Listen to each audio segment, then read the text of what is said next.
Fala aí, galera do curso normal da Secretaria Estadual de Educação do Rio de Janeiro. Eu sou o professor Roberto Stabile, professor de Geografia, e hoje nós vamos falar mais um pouquinho da transformação do espaço e das questões econômicas e sociais no mundo moderno e no mundo contemporâneo. Principalmente por quê? Porque esse assunto é importantíssimo para você, que muitas vezes vai fazer o vestibular mais à frente, um assunto que é muito cobrado no vestibular. Bom, galera, como eu falei, nós vamos tratar da transformação do espaço na questão econômica. E a primeira coisa que a gente tem que pensar é o seguinte: bom, qual é o sistema econômico que domina o mundo hoje? Bom, hoje é o capitalismo. Vocês certamente já ouviram, falaram do socialismo, capitalismo, fulano é socialista, fulano é capitalista, mas quem domina o mundo hoje certamente é o capitalismo. Mas quando surgiu o capitalismo? Aí vem aquela pergunta, caramba, quando? Não sei, moeda, nota e etc. Já posso adiantar uma coisinha. Hoje, a gente fala de moeda, de nota, de pensa de capitalismo, pensa em dinheiro. Daqui a pouco a gente não vai ter mais moeda nem nota, porque hoje é tudo digital. Tá? Então, bom, o capitalismo surgiu sabe quando? Lá na época das navegações. Na verdade, a gente chama isso de capitalismo comercial ou mercantilismo. Sabe quais são as características desse capitalismo comercial? Primeiro, pacto colonial. Lembra que o Brasil com Portugal, que tinha que vender para Portugal mais barato, comprar mais caro? É isso aí. Segunda característica desse capitalismo, metalismo, acumulação de metais preciosos. Ou seja, aquele país que encontrava metais preciosos, desenvolvido, rico, está aí, bom pra caramba. Terceira coisa, o PIB elevado. Bom, Roberto, PIB a gente fala de hoje. Isso, Produto Interno Bruto. Ou seja, você vender mais do que comprar. E certamente, qual é o país que quer comprar mais do que vender? Né? Todo mundo quer vender mais do que comprar. E, na verdade, isso vem desde o século XV e do século XVI. E esse é o capitalismo comercial. É o capitalismo das grandes navegações, de Portugal descobrindo as Américas, por exemplo, Portugal e Espanha, Portugal colonizando as Américas, Espanha colonizando as Américas. Esse é o capitalismo comercial, do comércio, das Índias, etc. É isso aí. Evoluiu? Claro que evoluiu, né, galera? Primeiro, depois a gente vai passar para o próximo capitalismo. Bom, saímos do capitalismo comercial, das grandes navegações, já plantamos e tal no Brasil, a cana-de-açúcar, etc. Mas no século XVIII, o que acontece é que é uma transformação ainda maior. O capitalismo comercial estava no auge. Entretanto, vem um outro capitalismo importante, o capitalismo industrial. Aí certamente você já associou a grande produção, você acha que estalou o dedo, ó, puf, surgiu uma indústria. Não, calma, galera, vocês estão muito apressados com o capitalismo. Primeiro a gente faz o seguinte, pensa na máquina substituindo o homem no trabalho no campo. Então a máquina está lá, substitui o homem sai do campo e vai para a cidade. Bom, esse é o lema do capitalismo industrial. É claro que conforme o tempo vai passando, essas máquinas vão evoluindo, elas vão se concentrando e vão formando os grandes conglomerados industriais. E é óbvio também que as cidades vão crescendo, as pessoas vão passando a ter necessidade de muito mais bens e eu passo a produzir mais. Tanto que tem uma característica que eu gosto muito de falar nessa época do capitalismo industrial, que é o Fordismo. É da Ford mesmo, essa que foi embora do Brasil, é essa mesmo. Fordismo. Fordismo é um modelo de produção onde a Ford implantou no início do século XX, onde você produzia em massa. Antigamente, eu vou dar um exemplo para vocês, antigamente eu ia na casa do meu avô, na casa da minha tia, todas as geladeiras eram brancas. Eu ficava pensando assim, caramba, que chato, né? Você comprar a geladeira branca. Hoje eu posso comprar geladeira de tudo quanto é cor, vermelho, azul, amarelo com bolinhas brancas, mas antigamente era tudo branca. Por quê? Produção fordista, tudo igual. Imagina os carros todos iguais, todo mundo andando com o carro igual, com a cor igual, era isso aí. No início do século XX era isso. E essa foi a base do capitalismo industrial durante anos, tá? Principalmente até a Segunda Grande Guerra Mundial, quando há uma transformação desse processo.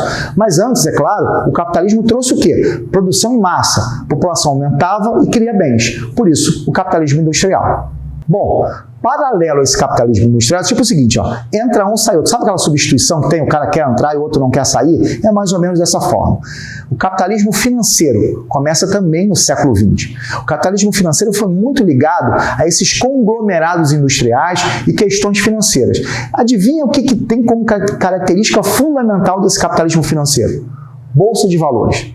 Vocês já devem ter ouvido falar muito da Bolsa de Valores e mais ainda, da crise de 1929, a crise do liberalismo econômico. Porque, na verdade, na época, você podia fazer tudo. As empresas privadas dominavam tudo, o governo praticamente não tinha poder algum, por isso a gente chamava de liberalismo. Tanto que isso aconteceu que em 1929, de tanto produzir e não ter ninguém para comprar as mercadorias, a Bolsa de Nova York praticamente despencou e muita gente faliu, morreu, uma crise total nos Estados Unidos. E eu estou falando da grande potência mundial já do início do século XX, logo depois da Primeira Guerra Mundial. Então estou falando dos Estados Unidos. E essa crise de 29 foi cruel para a economia norte-americana, tanto que os Estados Unidos teve que reestruturar toda a sua economia. E aí eu vou falar de um termo que muita gente fala para mim assim, caramba, Roberto, você só fala palavra difícil, o chamado keynesianismo. De Keynes, é isso mesmo. O keynesianismo tem como característica fundamental a participação do Estado na economia. Lembra que eu falei um pouquinho atrás que o liberalismo era contra, bababá, isso aqui, que o liberalismo é todo liberal, o Estado não fazia nada? Isso mesmo, galera.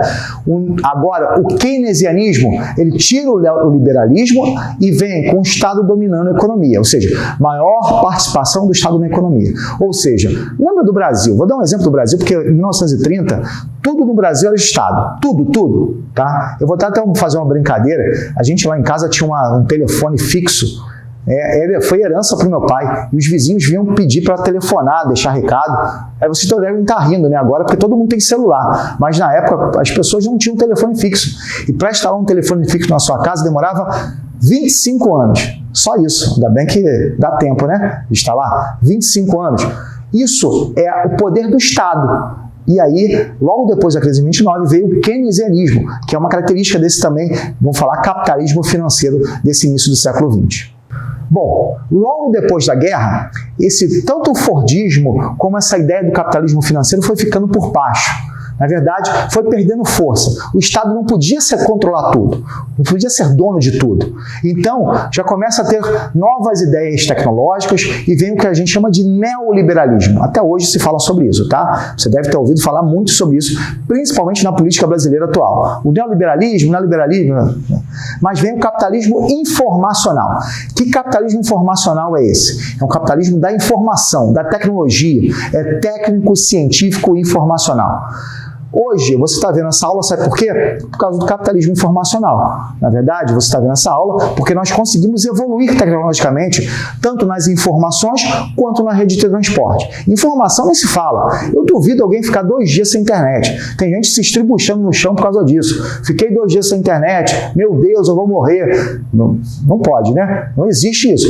Mas esse é o capitalismo informacional. E essas transformações tecnológicas são fundamentais para a gente entender o mundo atual. Vou dar um exemplo para vocês. Hoje a gente fala muito da Revolução 4.0. Vocês já ouviram falar de nuvem? Ah, Roberto, já. Quando eu vejo a nuvem, vai chover, eu corro para casa. Não. Nuvem de armazenar dados. Nunca ouvi falar sobre isso. Isso é a Revolução 4.0. Já ouviu falar em inteligência artificial? Como assim? Você liga lá para reclamar da tua operadora e atende um robô e fala com você? Bom, inteligência artificial. Já ouviu falar de internet das coisas? Esse você já ouviu, né? Internet, falou internet, todo mundo sabe. Internet das coisas, que seria esse elo de ligação entre objetos, por exemplo. Pronto. Isso tudo são as evoluções tecnológicas que o mundo trouxe. Todas essas evoluções foram fundamentais para a gente mudar um pouquinho a característica do mundo. E hoje, lembra do fordismo da produção em massa? Hoje nós temos o toyotismo. Lembra da geladeira vermelha com bolinhas brancas? Você pode pedir porque a fábrica certamente vai fazer para você. Chega lá na Brastemp, eu quero uma geladeira vermelha com bolinha branca. Tá aí, ele vai fazer para você. Por quê? Porque hoje a produção é por demanda, não é produção em massa. Você não vai ver carro igual em todos os lugares, pelo contrário, cada um pode personalizar o seu produto. Essa é uma característica muito forte também do capitalismo atual, que é o capitalismo informacional. Bom, quando falamos de tecnologia, falamos da evolução do transporte e a evolução da comunicação. Vou dar um exemplo para vocês. Quando o rei de Portugal, Dom João VI, saiu de Portugal, fugindo de Napoleão Bonaparte, e veio para o Brasil, adivinha quanto tempo ele demorou? Sei lá, 3 meses, foi mais ou menos isso. Hoje, ir de Portugal para o Brasil demora quanto tempo? 8 horas? 9? Mas o que aconteceu? Mudou? Nós ficamos mais perto? Não. O meio de transporte, assim como a comunicação. Lembra da carta de Pedro Vaz de Caminha? Imagina hoje ele mandando um e-mail, descobrimos o Brasil, é assim, tarará, chegava rapidamente ao rei, se eu não me engano, Dom Sebastião, acho que era o rei da época. Se eu não for isso, me corrijam, tá? Porque história também não é o meu grande forte. Mas certamente, vocês já viram o seguinte, que essa globalização trouxe o quê? Uma dinâmica muito maior no processo, tanto de transporte como de comunicação. Isso mudou muito o mundo contemporâneo. Sabe por quê? Vou dar logo o primeiro exemplo. Você acha que as indústrias permaneceram no mesmo lugar? Não. As indústrias procuraram áreas mais baratas. Como assim, Roberto? Ou você acha que as indústrias procuraram regiões com custos mais elevados? Não me importa onde eu vou produzir, o produto vai chegar no meu mercado consumidor. Então eu vou produzir, sabe aonde? No Sudeste Asiático, na China, e em vários outros países são muito mais baratos. A globalização trouxe isso, e trouxe muita coisa mais. Por quê? A indústria se transformou? Sim. A população se transformou? Também. Nós temos mais acesso às informações? Também. Nós temos muita coisa interessante nesse mundo globalizado. Uma outra questão bem interessante é o seguinte, a globalização também favoreceu a movimentação populacional. Ou você acha que a população ficou cada um no seu lugar? Não. Muita gente se mudou, muita gente procurou novas áreas, principalmente por quê? Questões econômicas, a chamada melhor condição de vida, foi o que aconteceu. Muitas pessoas procuraram países como os Estados Unidos, como países europeus, principalmente aqueles que foram colonizados no século XIX pela Europa, procuraram esses países de volta. Só dar um exemplo, novamente com um exemplo para vocês, a seleção francesa que foi campeã na última Copa da Rússia. Quantos franceses mesmo tinham na seleção? Não sabem falar, né? Claro, se tiverem 2 é muito. A grande maioria são filhos de migrantes, refugiados e etc. Porque os países europeus receberam muitos, esses, não só refugiados, mas imigrantes. No mundo atual, então, o número de refugiados cresceu demais, não só pelos conflitos, mas pelas tendências de perseguições políticas e étnicas no mundo globalizado. Ficou muito mais fácil, inclusive, e aí eu vou falar para vocês como é que isso é cruel, né? O próprio Facebook foi grande responsável por perseguições de inúmeras minorias étnicas, inclusive no atual que a gente chama de Mianmar, a antiga Birmânia, é um país hoje que está sofrendo com ditadura militar. Ali, uma minoria muçulmana sofreu não só assassinatos, mas foram expulsos de Mianmar. Sabe por quê?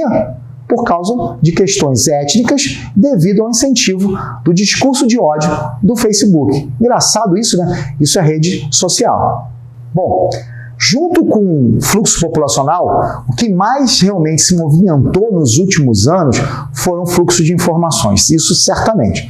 Baseado tanto na internet, que passou a ser uma grande rede de informação importantíssima, tem o seu lado bom e o seu lado ruim. A gente ouve falar muito hoje sobre fake news, sobre problemas em relação a informações erradas, informações maldosas, discurso de ódio. Só para dar um exemplo para vocês, isso vale a pena vocês repensarem. O discurso de ódio se propaga 6 vezes mais do que provavelmente uma informação correta. Você acredita nisso? Que, infelizmente, isso é rede social. A rede social quer o quê? Ela quer mídia, quer views, principalmente. Isso é muito interessante, porque quando a gente fala da Revolução 4.0, lembra que eu citei anteriormente, internet das coisas, etc., que está cada vez mais fácil da gente entender que esse processo é cada vez mais intenso no mundo atual, e as informações circulam cada vez mais. Por isso que a gente tem que filtrar muito essas informações, porque talvez estejamos observando coisas que não interessam em nada para a gente, mas que vai fazer, de repente, mal para muita gente. E, no geral, essas informações muitas vezes vêm atribuídas desse discurso de ódio, de informações do fake news, ou seja, que mostram bem que talvez a internet, por um lado, é boa, mas, por outro lado, é muito ruim. Galera, mais um assunto de grande importância. Esse, para mim, é um dos mais importantes de todos, porque a gente falou sobre redes sociais, tecnologia, informação. Já digo logo para vocês, esperem o próximo vídeo, daqui a pouco a gente fala de mais coisas interessantes. Galera, um abraço, até o próximo vídeo.